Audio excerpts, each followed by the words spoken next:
Good morning. I want to get on here and I haven't done an update in a while. And so I want to get on here, kind of touch base with people, see how everybody was doing, and just kind of talk about a few things that I'm kind of watching. And so, kind of where we're at is we're still in a holding pattern. We haven't heard anything, from the federal court judge, which I thought that we would our decision yet. So we're waiting for that. Should be any time, I would imagine. It's been a month, and so I'm hoping that that's going to be enough time for her to rule on our side in our favor. And so we have that we're still waiting on. Also, the 2005. I haven't seen it signed into law by the governor yet, so that's still hasn't changed anything yet there. And so these are just a couple things to talk about, and want to check in, see how everybody's doing, and obviously stay focused on the next steps. Next steps is we have, we'll be in state court in September for Measure 114. None of that's gone into effect, which is a really good thing, and so everything's coming along there when it comes to the preparations for that. And so I hope I've had a little bit of time off, which has been great, and I hope you guys had a good holiday. And so Independence Day is an important day, and so I hope we all celebrated that, had a good time. And I just want to touch base. I haven't talked to you guys in a while. Just want to make sure everybody's doing well, and so we just have a little bit of time, and so we have some time that we can focus on things, and we can be working on infrastructure type stuff. We can be, you know, I guess the best thing that we have going right now is nothing's changed. Measure 114. I am noticing that they did change the queue, and so it's the background checks. They changed systems with the Oregon State Police, and so seems to me like the queues down to I checked yesterday. It's about 2,000 now, and it seems to me like it's getting a little bit faster for us to be able to purchase a firearm. So if you guys are going to do that, I probably would do that before state court. And so because we don't know what's going to happen there. We're hoping it goes in our favor. But good morning, Brock. I hope all's well, dude. And so that's the biggest thing is if you're going to make a purchase, probably make a purchase now. That way you don't have to have a permit to purchase. Because we're, worst case scenario. Let's talk worst case scenario. So worst case scenario, if this thing goes into effect after state court with the 2005 component to that, for us to, so we're gonna, if we built a privately made gun like an 80%er at home, it's going to be required within a year that this is going to have to go to an FFL. It's going to have to be serialized, right? And depending on how they do that is whether or not you're going to have to take a background check to take possession of your gun. Okay, so all depends on how they enter it on the books. If they enter it as gunsmithing, you don't have to worry about that because they're not holding it for over 24 hours. So it's not actually going on their books. This is kind of a gray area for the ATF. And this is all my understanding. I'm not an FFL yet, and so I'm still going through that process. And so something to think about that is if we lose in state court and this thing goes into effect, what would happen is, after the 1 year for House Bill 2005, we're going to have a permit to purchase to get that gun back when we're supposed to be dropping it off to be serialized. So this whole thing, it's a mess. It really is. And so, fingers crossed that nothing changes, and let's hoping that, we can, make it work to our advantage, and so I haven't been doing these. I've been really kind of working on my own stuff and just taking some time. It was a lot the last month, being in federal court and traveling and all this. It was a lot. So it was nice to have, some time to kind of breathe. I miss the conversations that we've had. I miss, reaching out and talking to people and having people reach out, so I hope you guys are all well. That's, I just want to get on here and just touch base. Yeah. And hopefully you guys, hey, Larry, how are you guys? And I appreciate you guys still tuning in. So it means a lot. And so, at this point, no news is good news until we hear from the federal court judge. And so she's got our fate in her hands, but ultimately she doesn't have the power to really, make this thing where it's going to go into effect. We still have the temporary restraining order in place. That's going to be a really good thing for us when it comes to Measure 114. And so we just have to, be patient. I would definitely recommend, if we're going to make purchases, let's make these purchases now. That way, you don't have to have that permit to purchase, because they don't have a program ready. The Oregon State Police, none of these sheriffs, there's no law enforcement in the state that's ready to issue permits. And which is a good thing for us, because they don't have the whole program. They have part of the program, but they don't have the whole program. And so that's a good thing. We're still waiting on this Supreme Court ruling coming out of California on the magazine capacity ban. If we could get that any day now, wink, wink, nod, nod, that'd be great. Because if that was, I did see that there was the ATF, they got shelled when it comes to the rules that they declare when it comes to the home built firearms, which is great for us. So, that relates to 2005. The problem there is we would need to sue again. And these lawsuits cost money, but I've already talked to the Second Amendment Foundation. They're aware of our situation. I'm hoping that we can get them on board where they can. It seems to me like this would be a slam dunk, especially with the ruling that just came out with the the ATF. The ATF cannot write law; they can write rules. Okay, they do not. They're not a law-making body. That's Congress, and so they're overstepping their authority. And so we have to hold those people accountable. Those, this is a rogue element in it when it comes to, a huge governmental body. And so that's a real problem for us as law-abiding citizens. We're not the enemy here. And, by turning us into criminals because of, something that we have in our possession, which is never ever committed a crime, is a problem. And so it's the way they're using their power to change definitions. That's a real problem, and I think that needs to be reined in. And it comes down to Congress doing the right thing and stopping this stuff. So that's kind of where I'm at. So I hope everybody. I watched a movie yesterday, and I put it in here, The Sound of Freedom. And if you guys haven't seen that, I would really encourage you to see that. It was something that was, very, very powerful, very, very sad, but it's, it talks about the evil that we're dealing with here in our society, right? We have evil, from, in all aspects. We have, overreach. We have all this stuff, that the immorality, the way they're trying to target our kids when it comes to all this other stuff.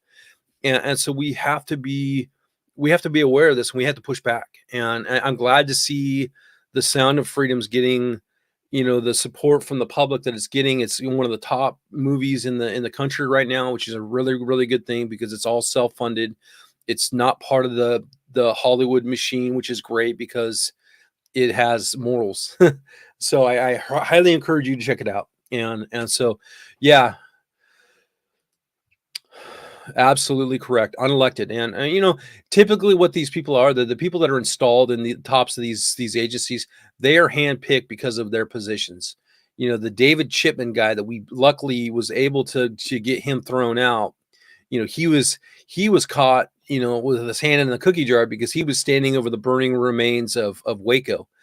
So that, that's not something that we don't need a person like that running the ATF. That's not good for law-abiding citizens. So, also not good for our dogs. If you know, right? That's a joke.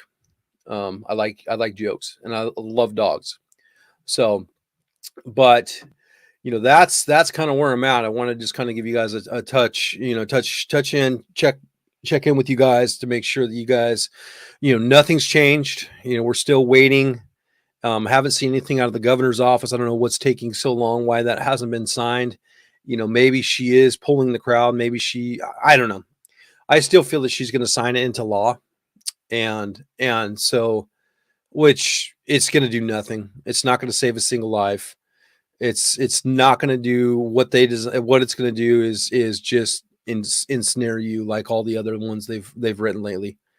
One thing I would be aware of is there's going to be there's talks of another quote unquote assault weapons ban, and that's going to be coming in the next legislature. So we're going to have to be really active and ready to go. They're either going to do it as a ballot initiative, like what the Lift Every Voice did, or they're going to do it in the legislature. I think our best bet of stopping it is in the legislature, and because look what happened with Measure 114. My biggest fear is if there's an assault weapons ban. I hate the term assault weapons ban. It's not an assault weapon. It's a modern sporting rifle. It's a semi-automatic rifle. Technically, it would be an anti-assault rifle. That's why I have mine. My biggest fear is there's people that are not they're going to stay home and give us another loss like what happened with Measure 114. And so if we didn't learn anything from Measure 114 and what happened there, we have to show up in November. And so we have to have good candidates that are going to willing to run. As we get closer to November, we're probably going to ratchet up, our involvement here as a group, so we can kind of help, candidates get elected, so we can motivate our neighbors to vote. That's kind of the goal. I'm going to take a little bit of time to kind of like put my thoughts together when it comes in, and maybe have a little break from this. And I want to do check-ins maybe once a week, unless something new comes up, obviously. But we should be prepared to clock in probably September.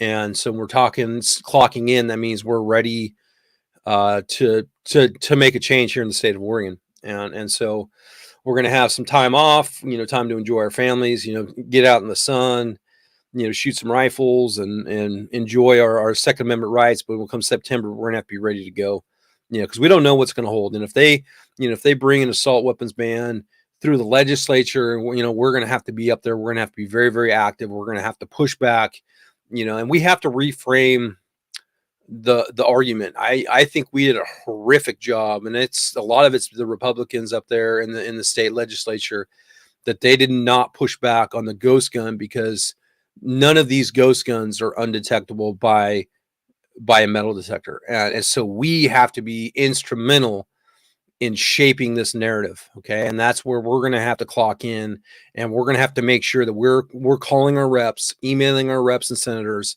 and letting them know, okay, this is what's coming down the pike. We're talking about our semi-automatic rifles. These are not assault weapons. We have to push back on that narrative. We have to motivate our gun owners to get involved, to push back on this narrative, because, they took this this ghost gun from concept all the way to law without us even pushing back on the narrative. I know we did as a group, but we're not the ones that are in the marble hall. And so that's where, we have to do better. And so that's why, when it's time, I learned a lot from what I saw out there. And so when it's time and we're going to go back to work and we're going to clock in, we're going to do things a little bit differently. And so, and we're not going to, what I love that I'm seeing right now is when I put out something, I automatically see people starting to send emails. Like, that is so amazing. I sit back and I just watch. I watch all the done in the comments, because you guys, like, that's how we do it. And I'm so proud of you guys, because you guys have it's like second nature now. It's like I put in the link to where it goes, and it's like boom, boom, boom. We start sending emails, and that's we haven't done before. We haven't been active, and they haven't heard from us. And so what you guys have done has been pat yourselves on the back, and that's part of changing this ship and steering this ship in a different direction. And it's all because we get involved. So, hats off to you guys, and thank you for being a part of the process, so, we just you gotta wait. And as soon as I hear anything from federal court, I'll let you guys know. We'll do a big post, and we'll do a video. We'll talk about it, what this means, and we'll break it all down. And I'm hoping it's something that we can celebrate. And I feel I'm optimistic. I'm cautiously optimistic when it comes to that ruling. My biggest fear is the fact that she doesn't understand her position in this and she doesn't understand the tradition. I'm concerned about the way the state of Oregon framed the argument when it comes to, they used fear and emotion as opposed to constitutionality. So that could be a good thing for us, or it could be a bad thing depending on how she rules. And so those are something that I'm definitely concerned about, and we won't know until we know.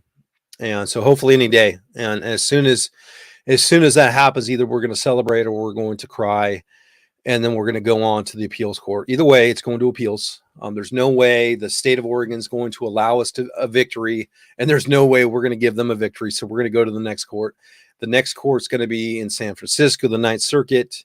The difference with the Ninth Circuit there is that is not open to the public. That's going to be an independent judge. They're just going to read the case law. They're going to read what was the ruling from this judge, and they're going to either give it a up or down, whether it's going to go on to the Supreme Court. This should go all the way to the Supreme Court, and it could take years, which is good. If we keep that TRO in place, nothing's going to change.